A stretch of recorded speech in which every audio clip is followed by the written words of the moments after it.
या बुलेटिनच्या सुरुवातीला एक मोठी बातमी आहे राजकीय वर्तुळातून. काँग्रेसच्या नेत्यांची बैठक सुरू झाली आहे. विरोधी पक्षनेतेपदावरती चर्चा होण्याची शक्यता आहे. राष्ट्रवादीच्या पक्षफुटीबाबत सुद्धा काँग्रेसच्या या बैठकीमध्ये चर्चा होण्याची शक्यता आहे. मात्र आता संख्याबळ कोणाचं किती आणि त्यावरून विरोधी पक्ष किंवा विरोधी पक्षनेतेपद कोणाकडे या संदर्भात आता चर्चेला उधाण आले आणि याच पार्श्वभूमीवर काँग्रेस नेत्यांची बैठक सुरू आहे आणि काँग्रेसकडून विरोधी पक्षनेतेपदावरती आजच्या या बैठकीमध्ये चर्चा केली जाण्याची शक्यता आहे. तसंच राष्ट्रवादीच्या पक्षफुटीबाबत सुद्धा चर्चा होणार आहे.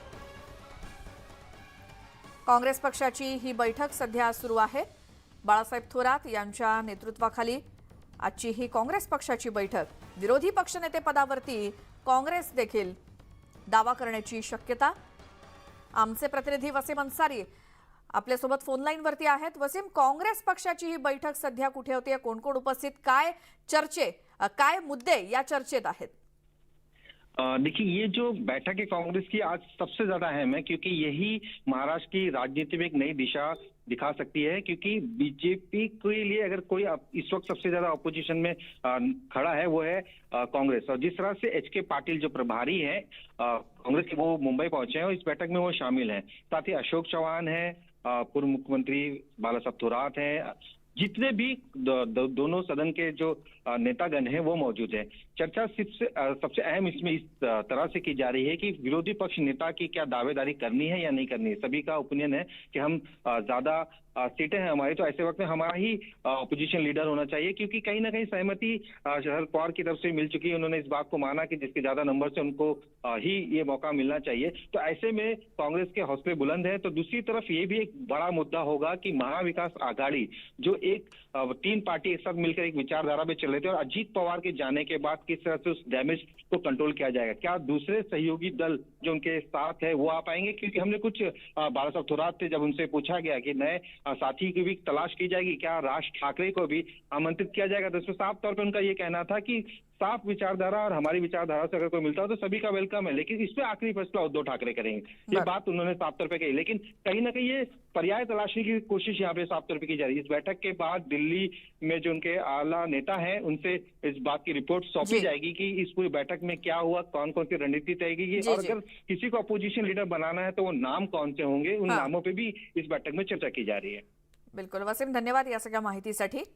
विरोधी पक्षनेतेपदावरती चर्चा या काँग्रेसच्या आत्ताच्या बैठकीमध्ये होण्याची शक्यता. त्याचसोबत राष्ट्रवादी पक्षफुटीबाबत सुद्धा चर्चा होऊ शकते. आणि आता पुन्हा पाहूयात बातमी 36 जिल्ह्यांची. राज्याच्या काही भागामध्ये पाऊस पडतोय तर काही ठिकाणी अद्याप पावसाची प्रतीक्षा कायम आहे. मुंबईसह उपनगर, ठाणे परिसरात जोरदार पाऊस पडतोय. दरम्यान हवामान विभागानं दिलेल्या माहितीनुसार आज कोकणामध्ये पावसाचा ऑरेंज अलर्ट आहे आणि विदर्भासह मराठवाडा आणि पश्चिम महाराष्ट्रात येलो अलर्ट आहे.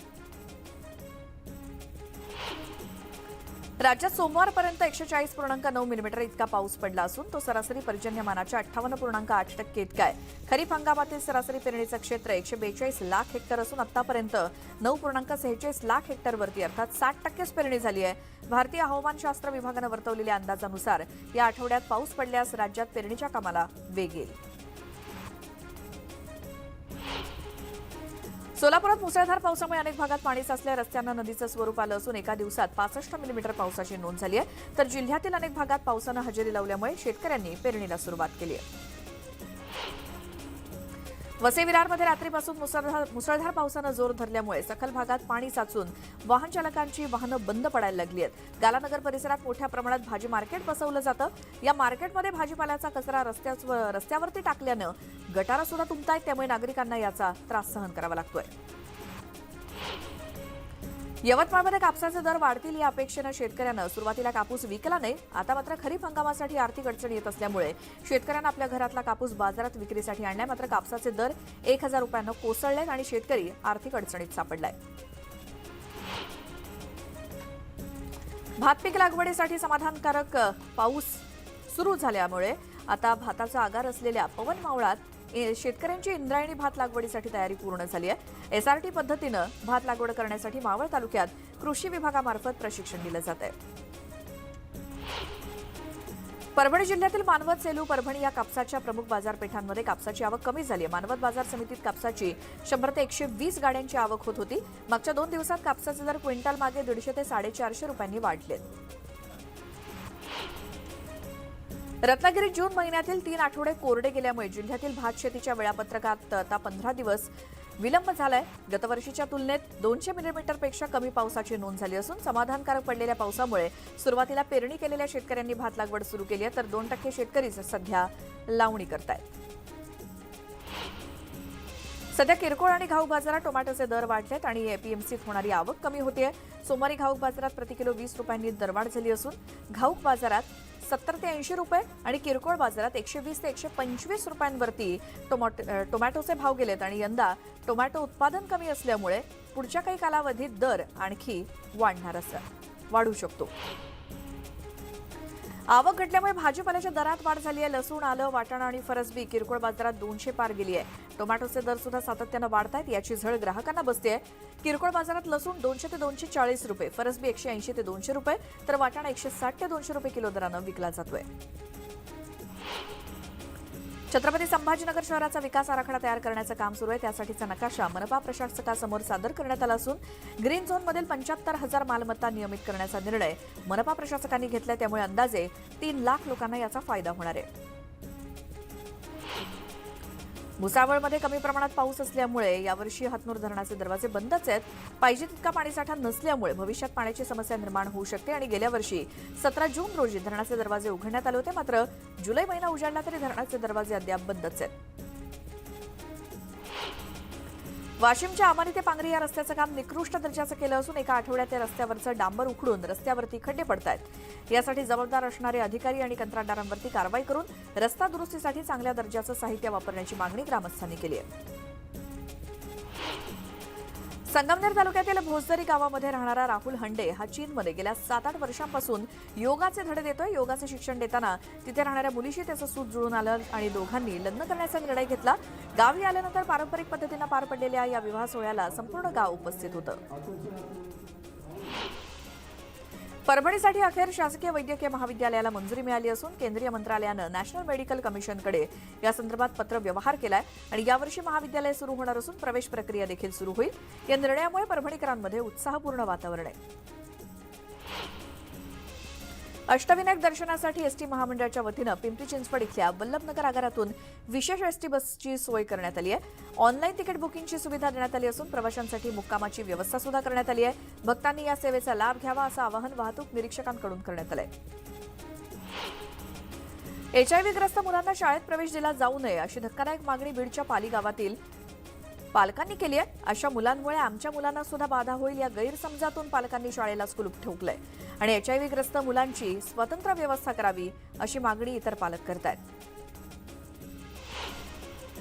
पावसाळ्यात पर्यटनासाठी प्रसिद्ध असलेल्या लोणावळा शहरात येणाऱ्या पर्यटकांसाठी पोलिसांनी खबरदारी घेतली आहे. त्याशिवाय बेशिस्तपणे वाहन पार्किंग करणाऱ्यांचं, अनधिकृत बॅनरबाजी करणाऱ्यांविरोधात कारवाई करण्यात येणार आहे, तर हुल्लडबाजी करणाऱ्यांवरती कडक कारवाई करण्याचा इशारा सुद्धा पोलिसांनी दिलाय.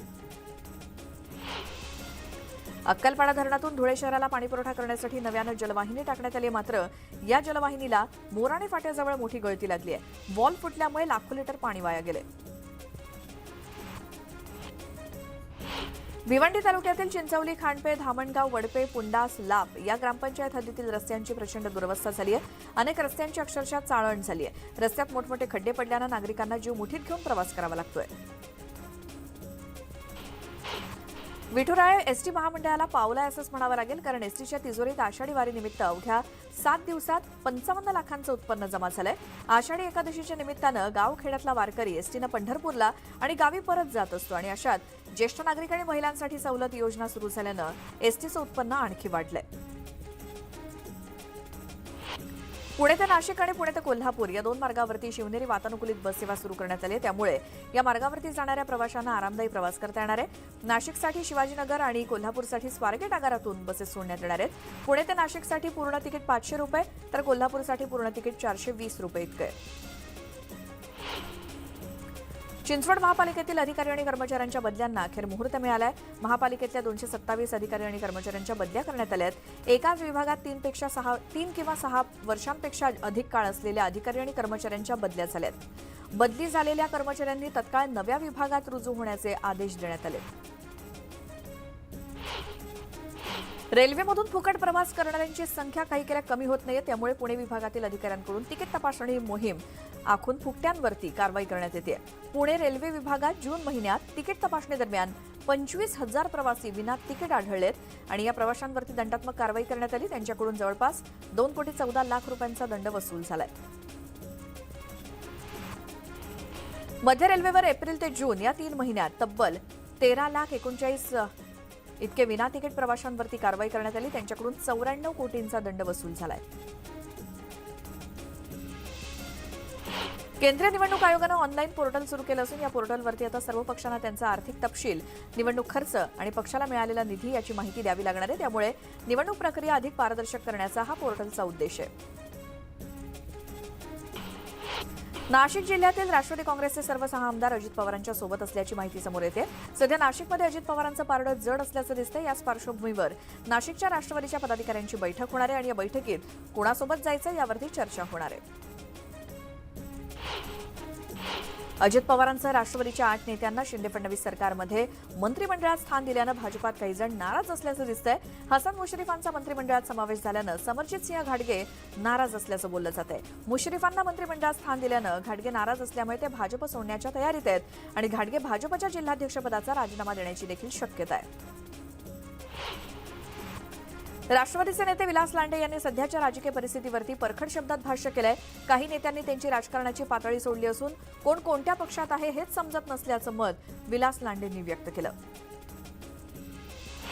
मावळ तालुक्यात अजित पवारांच्या अभिनंदनाचे बॅनर लावण्यात आलेत.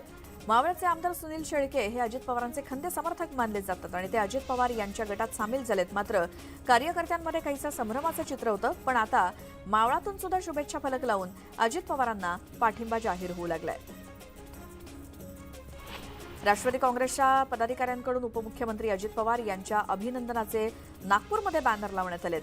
शहरातील मुख्य चौकामध्ये अजित पवार आणि प्रफुल्ल पटेल यांच्या अभिनंदनाचे पोस्टर लावत कार्यकर्त्यांनी जल्लोष केला. सोलापूर जिल्ह्यातील बार्शी तालुका राष्ट्रवादी काँग्रेसमध्ये 2 गट पडल्याचं पाहायला मिळतंय. बार्शीतील राष्ट्रवादी काँग्रेसच्या एका गटानं उपमुख्यमंत्री अजित पवार यांच्यासोबत जाण्याचा निर्णय घेतला. सावित्रीबाई फुले पुणे विद्यापीठात गेल्या काही महिन्यांपासून विद्यार्थ्यांना अनेक गंभीर समस्यांना सामोरं जावं लागतंय. अनेक वेळा परीक्षा संचालकांशी बोलून प्रश्न मार्गी लागत नसल्यामुळे अखिल भारतीय विद्यार्थी परिषदेच्या वतीनं बेमुदत उपोषण सुरू करण्यात आलं आणि परीक्षा संचालकांनी राजीनामा द्यावा अशी मागणी विद्यार्थ्यांकडून केली जाते. छत्रपती संभाजीनगरमध्ये मोटरसायकल आणि ट्रकचा भीषण अपघात झाला. अपघातात 2 मोटरसायकल स्वारांचा जागीच मृत्यू झालाय. एक जण गंभीर जखमी आहे तर ट्रक चालक फरार झालाय आणि पुढील तपास पोलीस करतायत. कुख्यात मद्य तस्कर दिनेश गायकवाडच्या विरोधात धुळे पोलिसांनी कारवाई करण्याची तयारी आता सुरू केली आहे. संबंधित आरोपीवरती महाराष्ट्रातील विविध जिल्ह्यात 21 गुन्हे दाखल आहेत आणि यात बहुतांश गुन्हे अवैधरित्या बनावट दारूची निर्मिती करून त्याची विक्री करण्याचे आहेत.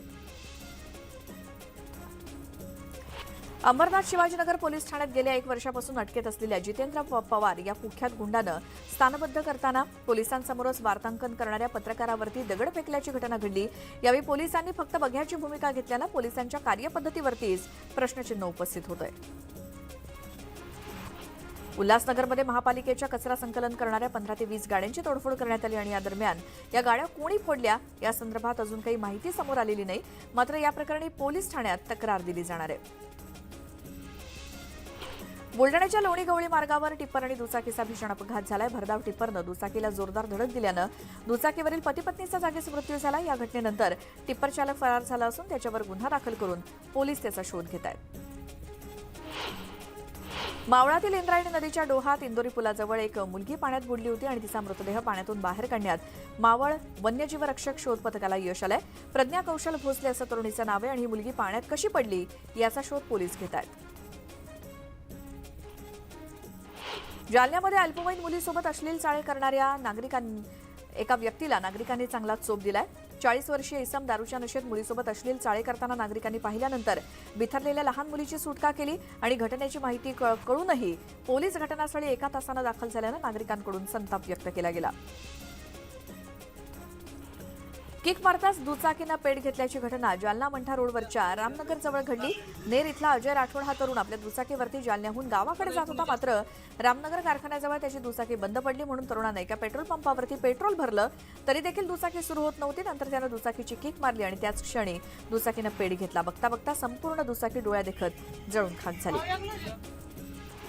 शैक्षणिक वर्ष 2023-24 साठी मुंबई महानगर क्षेत्रातील 11वी प्रवेशाची दुसरी प्रवेश यादी सोमवारी ऑनलाईन पद्धतीने जाहीर करण्यात आली आणि मुंबईतील नामांकित महाविद्यालयातील कट ऑफ हे दुसऱ्या फेरीत सुद्धा 90 पार आहेत. विद्यार्थ्यांना स्वतःच्या लॉग इनमध्ये जाऊन कोणतं कनिष्ठ महाविद्यालय अलॉट झालंय किंवा नाही हे पाहता येईल. 11वी ऑनलाईन प्रवेश प्रक्रियेच्या दुसऱ्या फेरीत सुद्धा प्रवेशासाठीच्या पात्रता गुणांचा टक्का चढाच असल्याचं स्पष्ट झालंय. प्रवेशाच्या दुसऱ्या फेरीत एकूण 20,067 विद्यार्थ्यांना प्रवेश जाहीर झाला असून 8,109 विद्यार्थ्यांना पहिल्या पसंतीचं महाविद्यालय मिळालंय आणि या फेरीत प्रवेश जाहीर झालेल्या विद्यार्थ्यांना 5 जुलैपर्यंत महाविद्यालयात जाऊन प्रवेश निश्चित करता येणार आहे. महाराष्ट्र राज्य माध्यमिक आणि उच्च माध्यमिक शिक्षण मंडळातर्फे 10वी-12वीची पुरवणी परीक्षा 18 जुलैपासून सुरू होणार आहे आणि या परीक्षेसाठीचं वेळापत्रक प्रवेशपत्रक बुधवारी सकाळी 11 वाजल्यापासून ऑनलाईन उपलब्ध होणार आहे. अभियांत्रिकी आणि तंत्रज्ञान पदवी अभ्यासक्रमाच्या प्रवेशासाठी ऑनलाईन नोंदणी आणि अर्ज सादर करण्यासाठी आणखी 4 दिवसांची मुदतवाढ दिली आहे. त्यामुळे विद्यार्थ्यांना शुक्रवार 7 जुलैपर्यंत ऑनलाईन अर्ज करता येणार आहे. या बातम्यांसोबतच वेळ झाली बातमी 36 जिल्ह्यांची या बुलेटिनमध्ये आता इथेच थांबण्याची. नमस्कार.